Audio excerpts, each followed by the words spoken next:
නේ අර වැඩ කරන්නේ නැහැ හදිස්සිය. අපරාධ මේවා. අපි ඉන්නවට අත්තම් ඒත් ඔයා මේව තම්බල කන්න කැමති නෑනේ.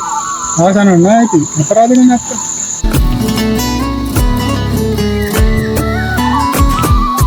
ජීවිතේට වාසනාව ඒදියා විහිතනු එපා මේ හැබැකුනේ තමා කරාපු දේ තමා වැරදුනොත් කොහේ හරිමා මුල ඉඳන් යලිත් යනවා ගොඩ ගියොත් එකෙක් හරිමා හදවතින් හිනා වෙනවා නකා මකා වීලා වේදනා මැකී යනවා සාමයෙන් හඳේ හාවා පාඩුවේ ඇවිත් යනවා හිතේ නැතේ ශෝක ජීවිතේ කොහේ ගෙවෙනවා බෝතලේ වගේ සෝඩ ආයේ නැ හිතේ තරහා ඉන්නේ හිනා වෙලා මුළු හදවතින්